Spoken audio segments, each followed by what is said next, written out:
Revaughn knowledge.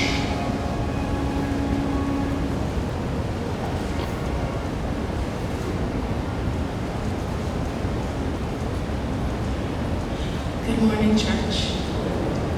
Our first scripture reading today is set as Proverbs chapter 3, verses 1 through 9. My son, forget not my law, but let thine heart keep my commandments. For length of days and long life and peace shall they add to thee. Let not mercy and truth forsake thee. Bind them about thy neck, write them upon the table of thine heart. So shalt thou find favor and good understanding in the sight of God and man. Trust in the Lord with all thine heart, and lean not unto thine own understanding. In all thy ways acknowledge him, and he shall direct thy paths. Be not wise in thy own eyes. Fear the Lord, and depart from evil. It shall be health and thy navel, and marrow to thy bones. Honor the Lord with thy substance, and with the first fruits of thine increase. And may all of God's people say, Amen.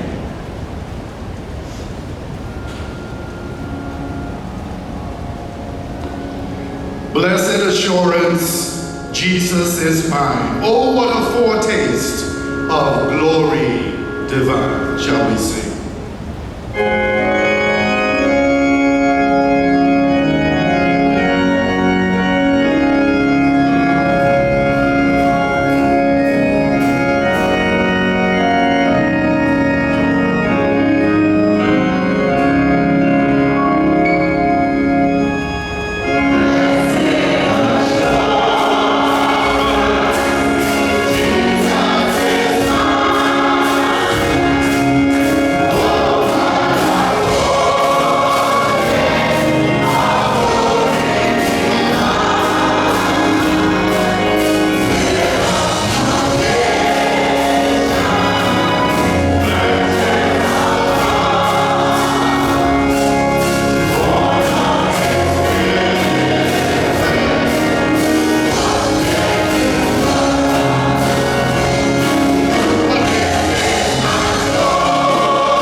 The traditional way we sing Blessed Assurance.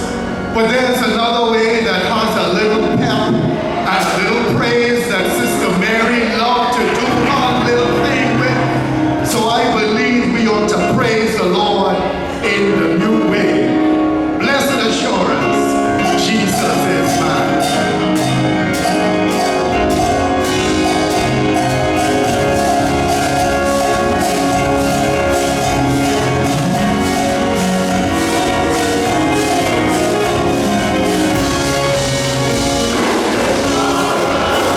Amen.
Muriel Swan Smith, a friend from Lauderdale, Fort Lauderdale, Lauderdale, Florida.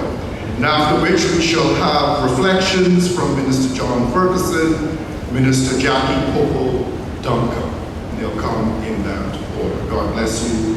Please make note of the time slot.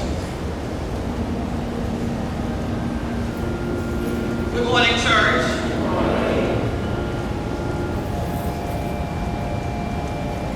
Sister Betty, Ruthie, and the entire Moss and Pratt families, please accept the condolences and prayers from Minister Rosalind Swan and family. Mary entered my life through a connection with her sister Betty about 50 years ago. She was a powerful and positive force in my life from then and still to this day.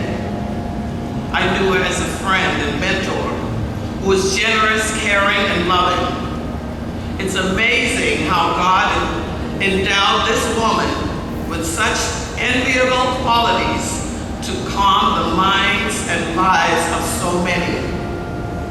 If she had a Dear Mary column, it would be overflowing with issues, and she would endeavor to fill each one or point them in the right direction through her numerous contacts. I knew her as a successful and accomplished businesswoman. She carried out her business with such acumen. She made it look easy, but she was gifted in this field. She worked in the banking world for many years, but her destiny was attached to her hobby of designing. If an idea presented itself, she would be consumed until she had a prized product. Her love of making herself and others look like they came from the cover of the glossiest fashion magazine were enviable by many who knew her. Her work as a consummate designer and detailer was sought out by many brides, mothers, fathers, and families, even babies. Don't let me get started on the church pageants and church decor for special events. She was usually the brains behind the decorations. She thrived at times on adrenaline. She would decorate the church along with her team, then return home to complete and adjust costumes, often finishing them within hours of production, but was always Broadway ready. It is often said that if you have a talent, use it for the Lord. Her talent was prominently seen and appreciated. God was well pleased. I knew her as a promoter for fairness and justice. She did not retreat if she knew that she was not being heard, nor if the rights of others were being trampled upon. She would research the history of a situation, and like an attorney, present the facts and often assist in the resolution of the situation. I knew Mary as a nurturer. She nurtured and doted on her family members. She loved each one unconditionally and reveled in their accomplishments in life to enrich their life experiences and to make the world a better place. I knew Mary also as a child of the Most High God. Her God and the church featured prominently in her life. She did not play with God. She was an earnest and true worshiper, a true jumper girl who advertised the truth of the Bible in her daily work and walk with God. I recollect on my first trip to the General Assembly, I was her roommate, and I was in awe with the Field of the Woods experience, the Parade of Nations, and the missions program. She was sure that I shared that experience. And we drove everywhere. I was amazed at how brave she was, how fierce and determined. Mary was getting ready to embark on a summer cruise when I last saw her with her loved ones, but she became ill. She did not make that cruise as she began She got ill just prior to that event. As she laid in her hospital bed waiting for her appointment with our Lord, she slowly entered into her eternal rest. Mary, a beautiful soul and courageous spirit, lived a full life. As she now rests in the arms of a loving and caring Savior, we know we will know her better when the mists are rolled away. Brothers and sisters, live a godly life like Mary and bring joy, hope, and love to the world. Love you, Mary.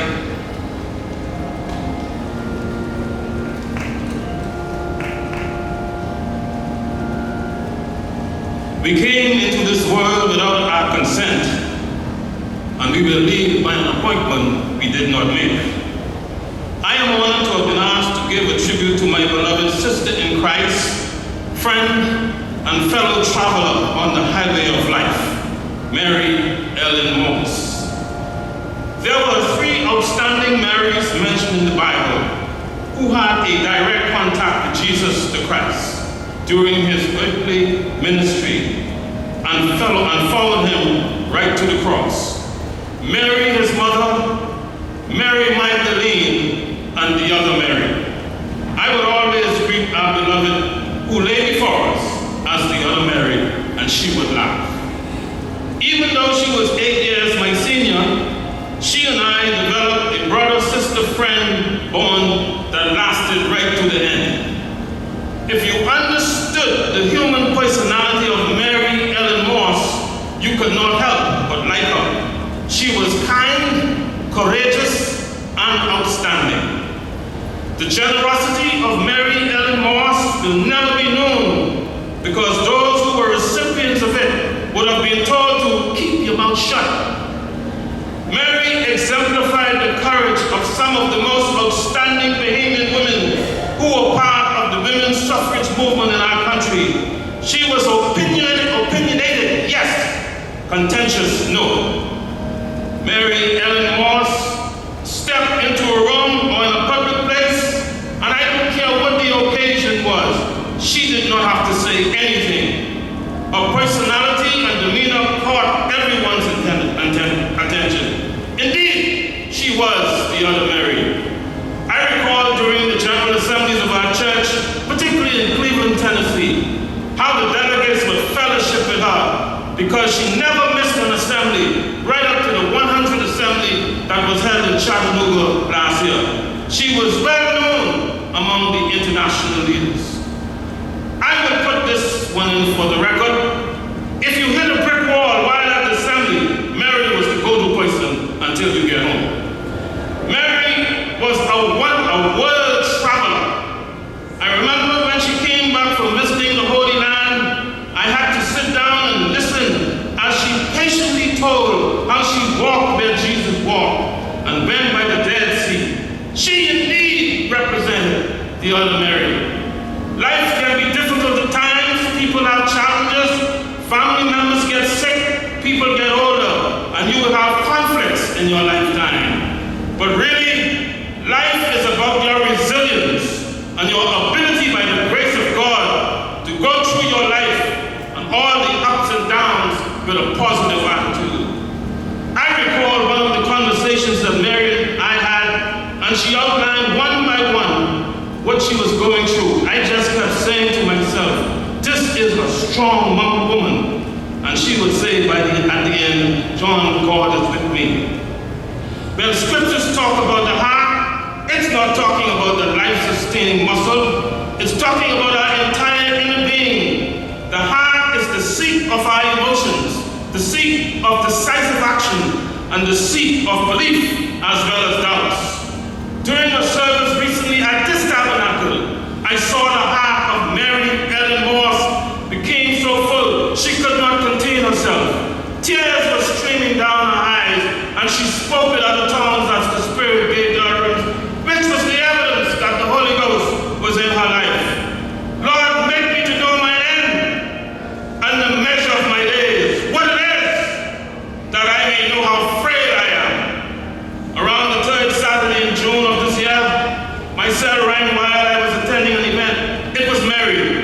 She said, "John, I just need you to clear up a matter for me," which I did. But this was not an ordinary call. We talked until the call dropped, and she called me back. Before she hung up, said, "John, me and Betty and the whole lot of our family, we're going on a cruise." She said, "We will be going." It was not to be. True happiness is to enjoy the present. We bid you good night, Mary.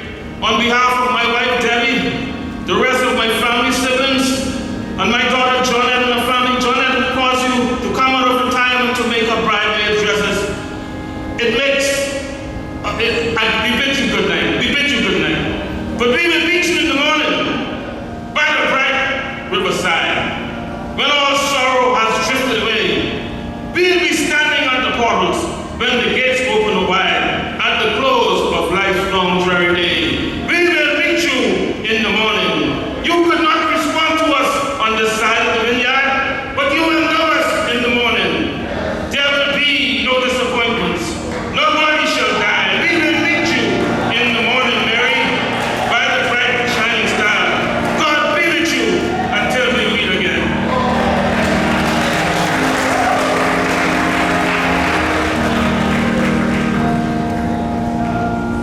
Hallelujah. Hallelujah. It's a pleasure to be here this morning, and indeed I am honored to speak. Mary Moss. Mary Moss was my bridal designer. She was par excellence. Today we mourn her passing, and yes, we do celebrate her life. A phenomenal woman, an icon, a legend, a special one, a professional, a perfectionist, the epitome of excellence. Mary was simply the best. M, marvelous and majestic. Meticulous. A, alluring and all that and more. R, resplendent and regal. Yes, yes, and all the above, and a whole lot more. That was Mary Moss. I met Mary Moss in September 1984, 35 years ago, a short while after my engagement, and we met at her family home in Skyline. Her reputation in all ways preceded her. It was there that I met her loving family, Daddy, Mother, and a beloved, faithful sister, Betty. And later, other family members as I visited the home throughout that engagement period, straight up to my wedding day. As they came in and they came out, they embraced me. Immediately, Mary and I connected. She was so excited that my then fiance, later my husband, Stephen Thomposon, was one of her former employees at SFE Bank. She was his first supervisor back in 1979. Mary provided me with guidance and support and advice during this engagement journey and beyond. From a bedroom suite, yes, right there in Skyline, at the residence home. That was Mary's bridal studio.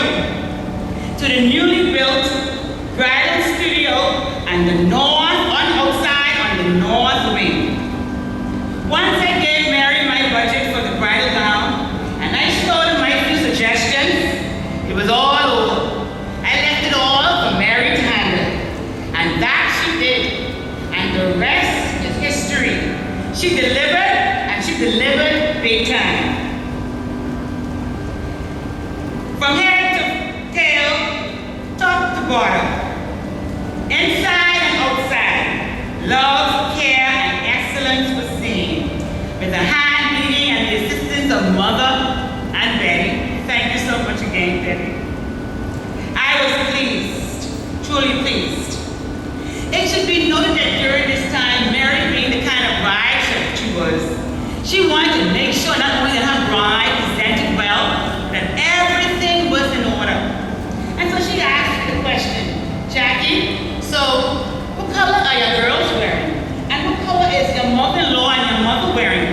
they don't clash those colors now. Because no, everyone, they'll be looking right. I said, oh yes, Mary, they'll be looking right, and I trust her judgment. And then she asked me that question. Well, who was taking the pictures? Who's doing the photography? I said, well, Mary, I haven't decided yet. I said, but I need to take some photos for my engagement picture. She said, tell you what, Jackie. Tell you what. There's a young man who just came home from school, just graduated from photography school. And he goes to the Church of God. Young man, I have a lot of confidence in him. He's right there by Helena's photography there on Palmdale. Right by Chicken and Limited off Mackey Street. You go there and you ask the thief Oliver Dawkins. Yes, you ask the thief and you tell him that I sent you. He's only an apprentice then, just trying on his hands. She said, Jackie, I know that Keith could deliver that for you. I have the confidence. You go and you ask him. And the rest is what? History. That's not the end now. Listen to this classic moment. So before the wedding, of course, Mary met with Keith, my photographer, and she met with Jeffrey Taylor, my makeup artist, my hair stylist. She met with them before the wedding without me. And on the morning of the wedding, on July 13, 1985, 8 a.m. was my wedding. And Mary was supposed to meet me at my sister's house in Nassau, East North, at 5 a.m. to get me all dressed. If anyone knows Mary, she has to dress her own bride from head to foot. And let me look, 4 o'clock come, started to cry. Jeffrey Taylor said, Jackie, Keith, let's go inside. Because at that time, the Disney was off. Said, tell you what, Keith, get me a candle, get me another candle, let's go inside of the patio, let's apply the makeup. And that they did. In the dark and the little light from the sky and that candlelight, they applied my makeup. That's not the end though. The little drizzle started to come. They said, Jackie, don't worry, everything's going to be all right. They were trained by Mary. And at 5 o'clock, I'm all ready and finished, waiting for Mary to come. No Mary in the midst. So we waited until about 5:15, 5:30, still no Mary. I said, okay guys, now I know you all know Mary standing. And I'm not afraid, I'm not worried at all about being late. Mary's going to deliver. So tell you what guys, you all have seen ladies ride panties before, right? So I tell you what, come get me in my gown and you'll be just all right. And that is what those guys did. Jeffrey Taylor and Keith Oliver Dawkins, they dressed me along with my sister Elsie, my maid of honor. And when Mary reached that 4:07 in that house, I was all dressed in my crinoline gown, crinoline underneath, and my dress with plenty buttons. And I tell you, Mary walked in there running. She said, oh, Jackie, I'm so sorry. Mary, don't you worry about a thing. You guys had this all down pat. They studied at your feet, and you showed them what to do, and they surely delivered. And so she put the finishing touches on me, and I was ready to go. And I left that house at 7:20 and reached Taylor Union Baptist Church on Taylor Street at 10 minutes to 8. And when I stepped up that car, who was there? Mary Morse, the one and only, to make sure I walked into that church. All in my splendor, beautiful arranged. Thank you again, Mary. Thank you so much. And so, well done, Mary. You have made your mark. You have emptied yourself. You have completed your purpose here on earth. As a fashion designer par excellence, the one and only, our icon, my icon, your name lives on forever. Rest in peace. Rise in glory forever with the Lord. And don't forget Mary, tell Keith, and tell Jeffrey Taylor, hello. Thank you so much. God bless.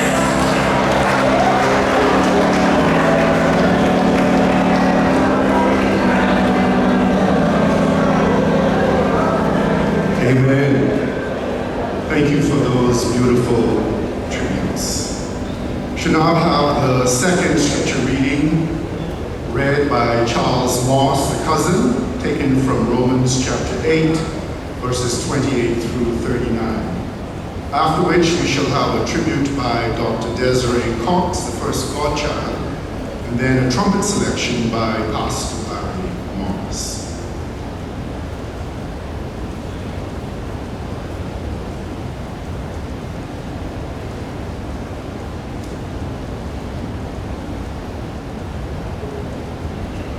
Good morning, church.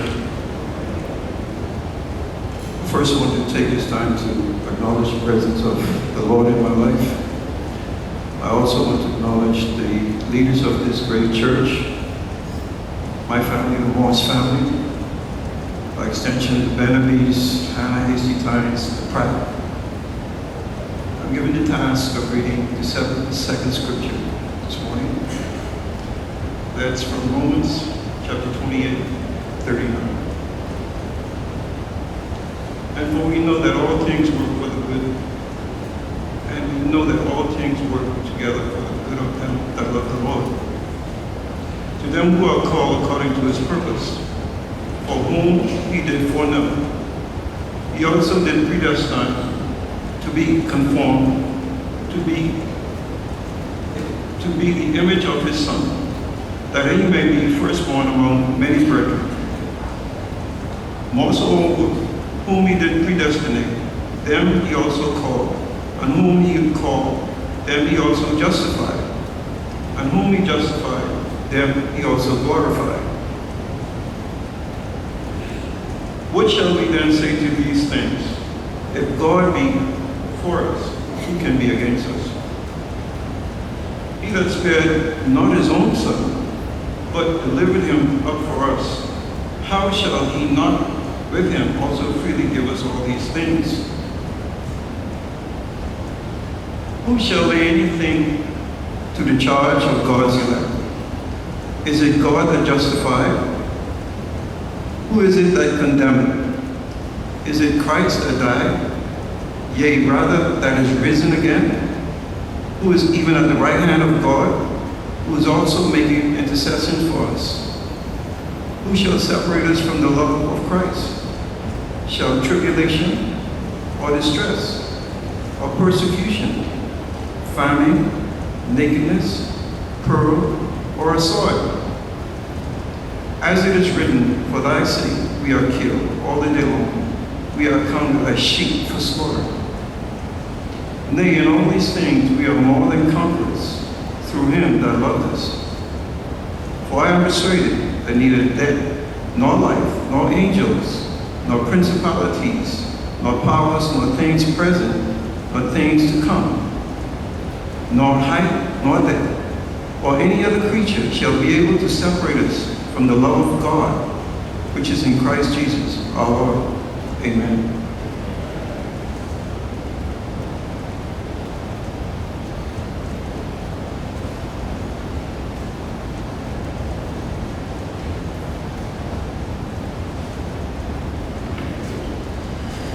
Good morning, church. Condolences to the family. And I say that considering that in many ways I was not just a godchild, but we were family. So when my Gaudi Betty asked Mom to say some words, she called me up and she just felt that she didn't know that she could do that. That she really didn't know she would be able to hold herself together for that. They had been friends since childhood for 60 plus years. And when she stood as my godmother when she was just a teenager, which was when my mother had me. And so in many ways, we knew her not just as my godmother. In fact, I got two godmothers. I got my godmother, Mary, and my godmother, Betty, and I got cousins with that. But over those many years, we were family. I want to highlight the things that people have said, which, as they were speaking, totally resonated. the sense of her being a woman ahead of her time, a businesswoman with a natural acumen for that, with a career as a banker, with a passion for creativity, art, design, with her curiosity for life, her zest for life, and her generosity. But I'm going to say a few words that are personal, that are the stories that we remember about her. So I remember a time when we were little, my sister Dorcas and I, and by the way, my nephew is also, David Allens is also Mary's godchild. We were living over Palm Tree Avenue. And my sister and I it was Mother's Day, and we had totally forgotten Mother's Day, okay? So we knocked up something, some sort of present, and our mother was distraught because we were kids. We didn't really fully appreciate the significance of that. And so when our mother got really upset, we didn't know what to do. And so actually the thing we did was we called Gaudy Mary and we called Gaudy Betty. And they both came down and just smoothed things over. And I say that because the first people we thought to call in the sense of family was our godmother. The other thing that I remember around family for me that was very striking, and is kind of funny, was I had come back from the UK. I trained as a doctor there, and I went and I worked within the NHS. And so when I had come back after my PhD, I needed to have surgery, fibroids, and I thought working in the NHS I would just go onto the open ward. And you've heard about going to the Holy Land, where my mother had gone with them. And when she heard that I was proposing to go on the open ward, she was mortified by that. It was just like, oh no, we're not gonna have anything like that. And so she insisted that I be moved onto the private ward at, no cost to us. And it was just something that she did naturally from her heart. My mother tells a story also speaking around her curiosity and her zest for life, that my Gaudy Mary was the first person to take her to the Nassau Stadium with wrestling. And in the days when Junkanoo was a big deal and could not, everyone goes to Junkanoo now, but there was a time when that was really forbidden within the church. She was the one who took my mother to Junkanoo first. And maybe you don't even know it. You know about her ball gowns and the things that she sewed, but she also sewed some of those amazing Ballet Boy costumes. She was a serious ballet supporter. So, Gus Cooper, Perry Christie, all those guys would have been hanging around the house at the last minute when she was sewing up their Junkanoo costumes. She was passionate. So often we go through life not known, where our heads are down, we have a sense of our deep privacy, and that often leads to us not being known. And so one of the things I totally appreciated and respected about her is she was known and she was loved. She was deeply loved. Now, as I say to you around family, the whole thing about closeness of family is sometimes you didn't agree with what Gaudy Mary had to say, but you certainly knew where she stood. I mean, she did not leave you in any way surprised by where she stood. And so the respect for candor, the fearlessness of speaking your mind was something that I really appreciated. And she was deeply proud of her godchildren and very deeply proud for her role in influencing them. And so as a kid, just that fearlessness of her, I mean, you couldn't not be impressed by that. And I was touched by how proud she was of me. She would have been the first one rooting behind me. She helped raise funds for my first and second recitals when I was earning money to go off to university. And in fact, even my cousin Maurice was one of the ushers. So these may be, personal stories that may not be a big deal for many people. But they go all the way back to my childhood with her and the deep sense of family and friendship. So, as I reflect on the general things, the candor, the dressmaking, the generosity, I also carry with me those personal stories that were uniquely about her, the traditions that we had as a family, in which every Christmas we would go there for our Christmas dinner. There was this one year when my mother couldn't go because she had knee surgery, and so they brought Christmas dinner to us. So I say to my Gaudy Mary, thank you for the gift of your presence in my life. Thank you for being known and allowing me and my family to know you. And knowing someone is knowing all of them. The good, the bad, the bitter, the sweet, the fullness of them.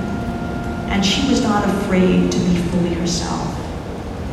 I think that's one of the things we can all learn from who she was in life. And certainly one of the things I deeply appreciated. So thank you for your presence, Gaudy Mary. Thank you for your love. Thank you for your generosity. Thank you for your kindness. Thank you for your creativity, your zest, and for your stature and beauty in life. And I say to the family, my condolences to you. It's a big presence and a big loss for a personality of her kind. Thank you for the opportunity to say a few words on my family's behalf, of my mother, my sister, my nephew, myself. Thank you.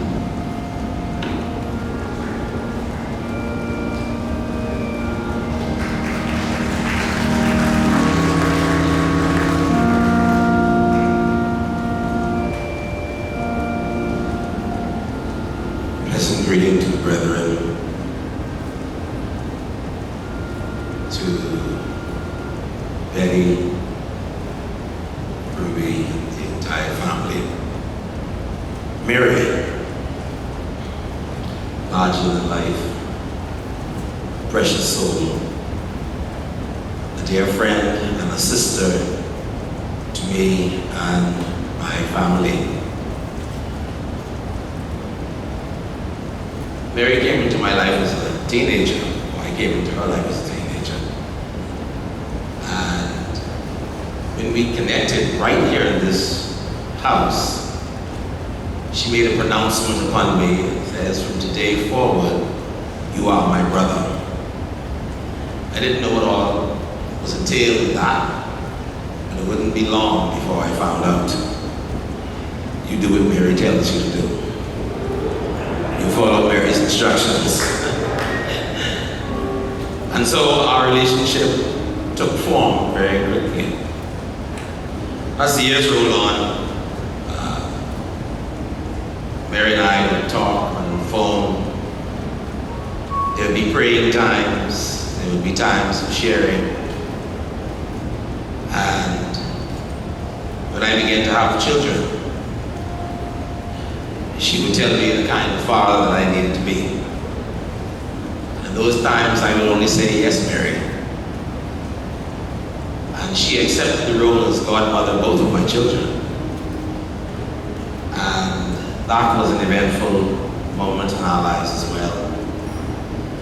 But soon after, I noticed that Mary began to experience bouts of sickness. Here or there, she would call and we'd pray together. There'd be those times when me, her, and Betty would have good family conversations. And so, I watched her at the National Convention. She was telling me about some illness she was having. We prayed, and I asked the Lord to touch her body. And then when I heard that she was in hospital, I said, Lord, Mary's been suffering for a little while. I really wish that you would heal her. But when we have faith in God, we have this assurance that when our earthly house of this tabernacle were to be dissolved, we have the building of God.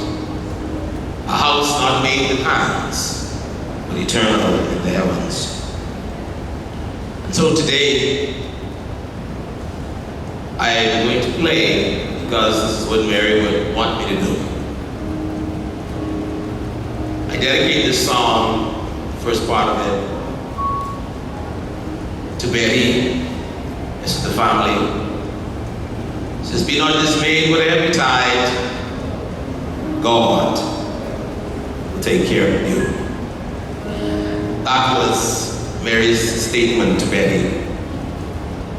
And then I will collage that with one of Mary's favorite songs, That Will Be Glory for Me. Worship with me. Thank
bless you for those wonderful tributes.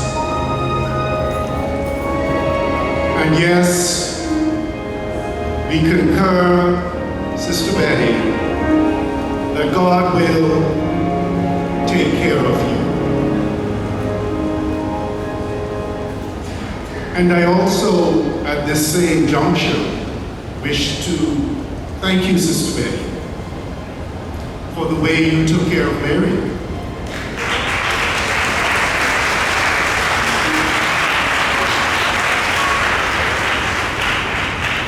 Not just in this recent bout of illness, but all of the years and all of the times you were there. Everywhere you saw Mary, you saw Betty.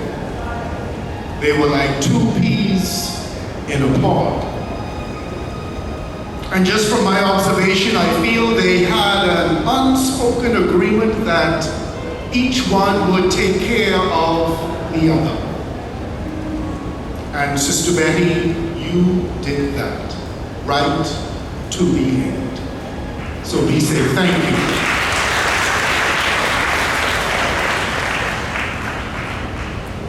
We are so blessed today to have sharing in this homegoing celebration our National Overseer, Bishop Dr. Franklin M. Ferguson, our General Presbyter Emeritus, Bishop Rice H. Thomposon, our former National Overseer, Bishop Elgan B. Rami, our officiating minister, Bishop Hulan A. Hanna Sr., who's also her senior pastor here at the East Street Tabernacle. Also the district overseer for Zone 2, Pastor Branson Gibson. District overseer for Zone 3, Pastor Julian Johnson. Along with a host of other bishops, pastors, ministers of the gospel. And on the civic side, we have a number of persons. But I would mention the Honorable Franklin Campbell, the Minister of Social Services, and Joanne Ferguson Pratt, the Chief Magistrate Commonwealth of the Bahamas. And so at this time, we invite for reflections the Honorable Franklin Campbell, Minister of Social Services, followed by Kimberly Thurston, and then we shall have a tribute by the East Street Gospel Train, and then from the Godchildren, Ivan and Dr. Anita Dean, Captain Vincent, and Bernadette Bentley. And they will come in this order. God bless you.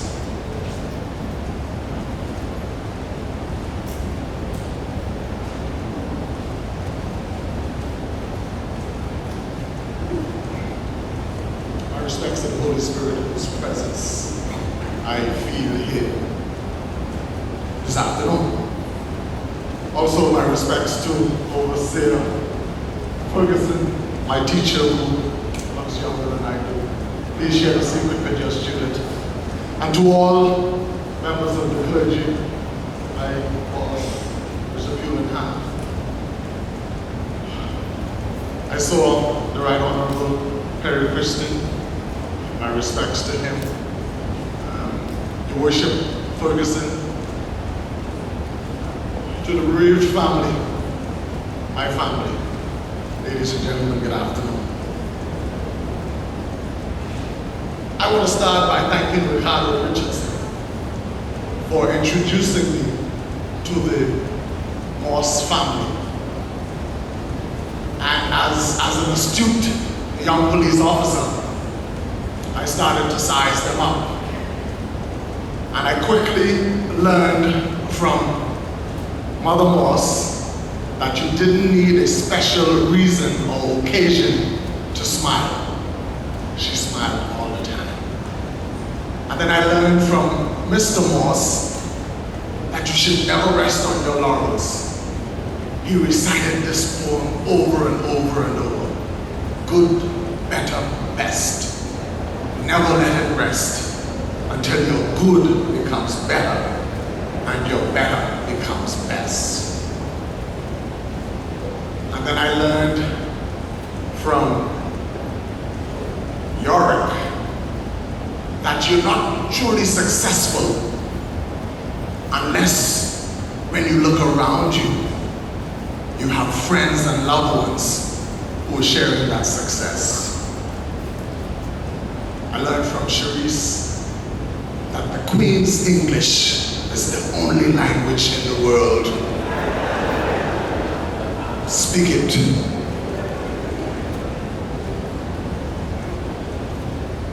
Jay and Junior were like, don't ruffle any feathers, just roll with it, and everything will work out.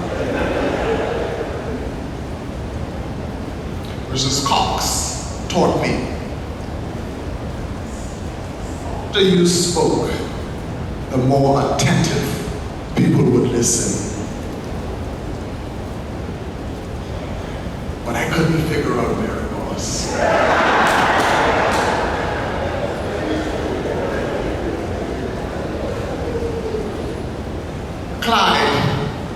Clyde taught me that there is no sense of reasoning or rationale if you're protecting a loved one. Do what you got to do. I likened, in the beginning, I likened Mary Moss to the glass window bridge. You know the bridge. Nice and calm on one side. But don't turn around. Don't turn around. And so yes, she was sweet. She was compassionate.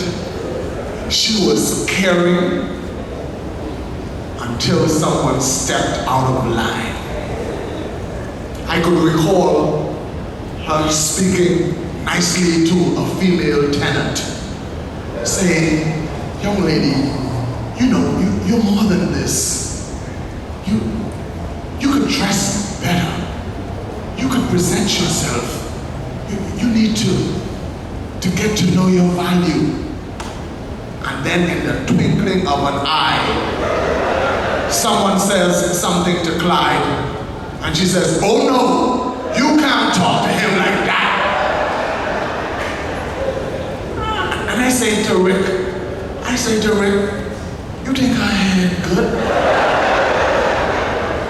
To begin with, Clyde could defend himself. But this fella whose face she's flying up in is like twice the size of Clyde. She was a disciplinarian. She believed that only the best was good enough. So much so that my wife came home and told me, she said, now honey, you better go get one of them nice suits. You gotta go to this funeral looking good. I said, what happened, Catherine? She said, I was in the dry cleaners and I heard two fellas who came to bring their suit talking about who could look the best. And I said, yeah. So I went and I shaved for Mary Moss. Now, I must confess, in the beginning, I was a bit annoyed because it was obvious that she favored Rick. Everything was rich, this. And if you think I'm lying, look in the obituary and look at the pallbearers, you will see Rick is set aside by himself on his own line. So even in death, she is favoring Rick. But I took comfort in the way she called us. She never called him Rick, she called him Rich. So she would say, Rich Campbell. So I told Rick, she was prophesying, Rich Campbell, Rich Campbell. And so I'm waiting for those richness, even though I'm satisfied and in spirit, I have them already. Mary Moss was a personality that you love her even when you didn't like her, because she was about truth. I'm satisfied that she isn't taking anything on her chest to the grave. She would not purge. She would tell you how she felt, whether you liked it or not. And so I still wrestled with, who is this Mary Moss? And then one morning I was doing my devotion. Yes, Bishop Hanna, I still do devotions. And I was reading Paul's second letter to Timothy. And in the first chapter, verse 7, it says, "For God hath not given us the spirit of fear, but of power, and of love, and of sound mind." And I was like, that's Mary Moss. Because she was afraid of nothing. Yet she knew how to love. And as she explained her disciplining, harsh though it may seem, it was reasonable at the end, and you were satisfied that she was of sound mind. And so, family, as you grieve, because you must, grieve not as those who have no hope, because we know that as she greets Taylor and Duncan, she's going to greet Yorick, she's going to greet the rest of the family, and there's a big party going on, and there's room being prepared. I'm not saying rush there, but there's room being prepared. And so let us continue to remember her for who she was and for what she stood for. And let us ensure that her legacy lives on. And so on my personal behalf, along with my wife Catherine, on behalf of Rick and his family, on behalf of Adrian and his family, on behalf of Emily and his family, we all give you the assurance that we are part of this family. We give you our condolences. May her soul and all the souls of the faithfully departed rest in peace. Thank you.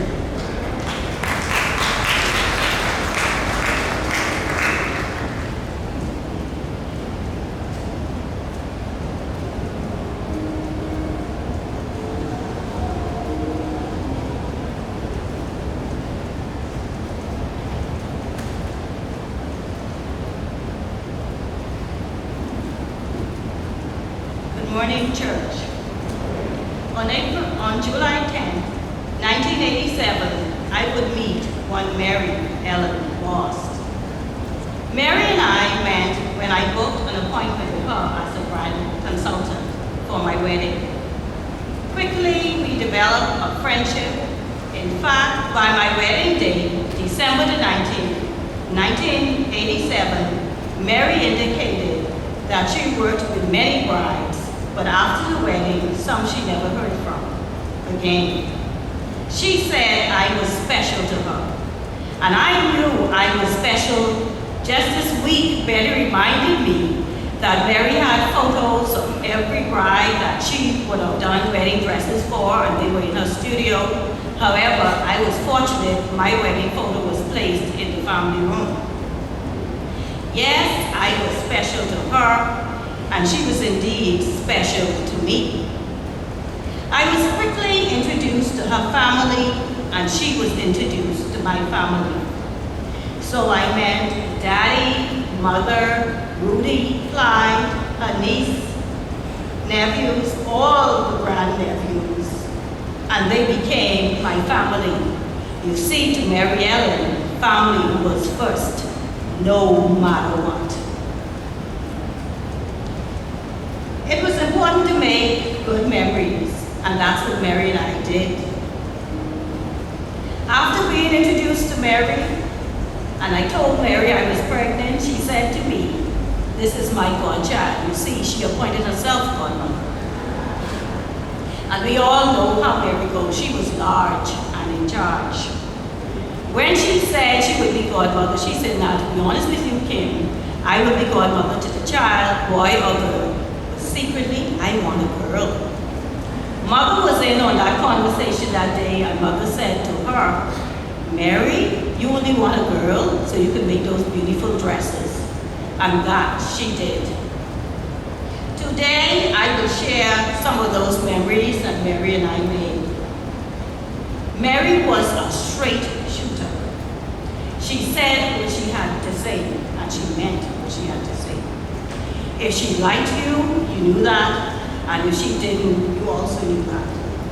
I believe that I was one of the few persons who could point out when she was wrong and what her really right. Fast forward to December the 19th, my wedding day. Of course, when we went to the appointment, my mom went with me, and my mother became mother to Betty and Mary. You see, Mary and Betty come as a package. I would recall some days I would go home and my mom would say, Betty, good, you just missed your sisters. Betty and Mary just left here. She would call them and say, I cook this and I cook that, and they would take the back road and they would find their way in Sunshine Park.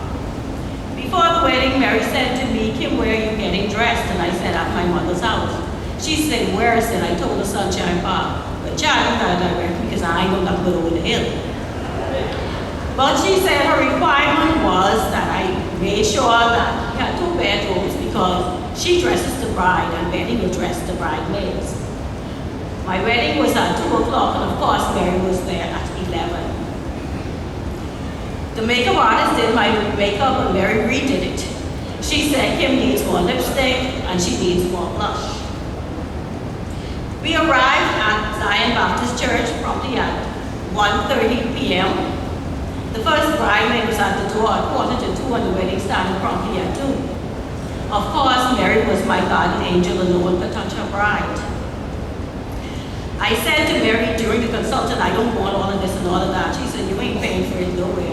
No way. And Rosetta's first daughter and she's getting what she wants. So I'm on Zion's step and I'm standing on the top of the step and my train is on East Street.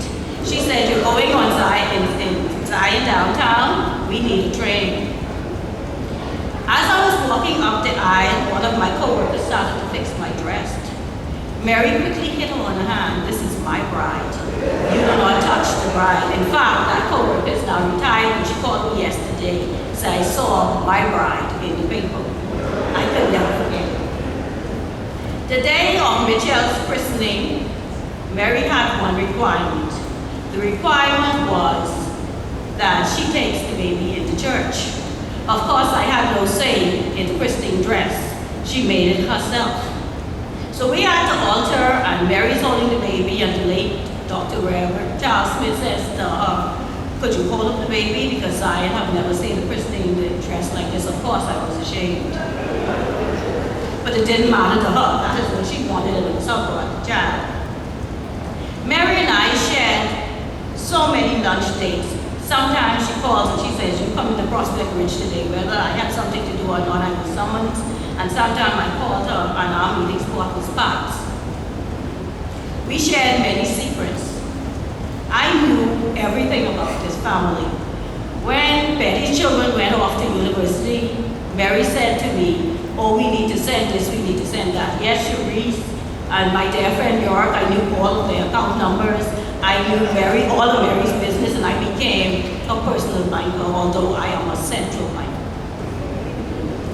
Anybody that met Mary and needed help with central banking, Mary would say, my sister Kim works there, and she picks up the phone and she called me, so-and-so is going to call you.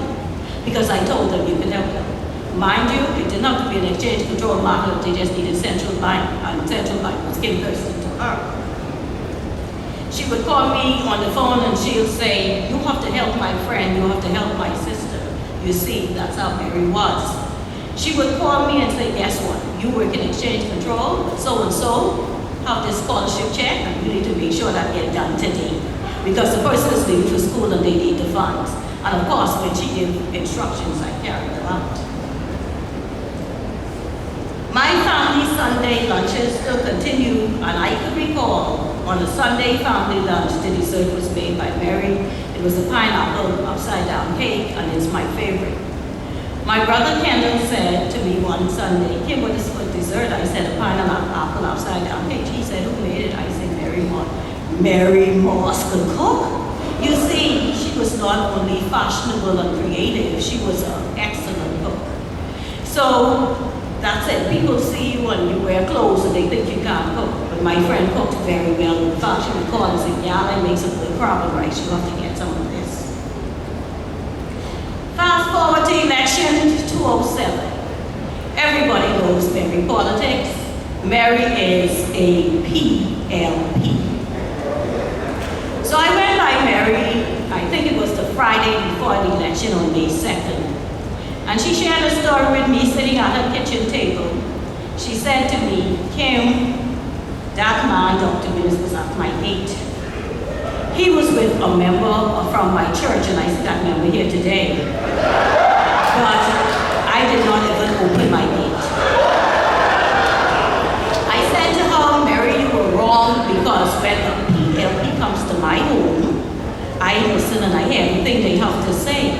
She said, "That is you, and that is not me. I don't want to see Dr. Mills.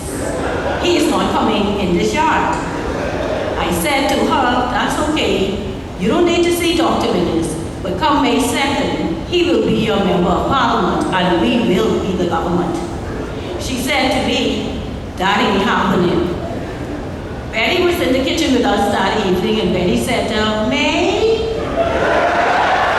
you better listen to Kim, because Kim is on the ground and she understands what's happening, and you're not on the ground." She said, "I don't care what Kim says." I left the house saying, "Mary, you will call and congratulate me, because I won't see you before May 2nd. When we got to the door, she said to me, "You know what, Kim? I want one F&M to win, and that's Kendall Wright, because he's your brother, he's my brother, but no one else. And I won't be calling you. You will be calling me." Election that year, I think, was on a Tuesday. I didn't hear from Mary Wednesday. I didn't hear from her on Thursday. And on Friday, she called me. "I'm calling you for nothing else. I am calling you to get Kendall's number." She refused to tell me congratulations. But you know what?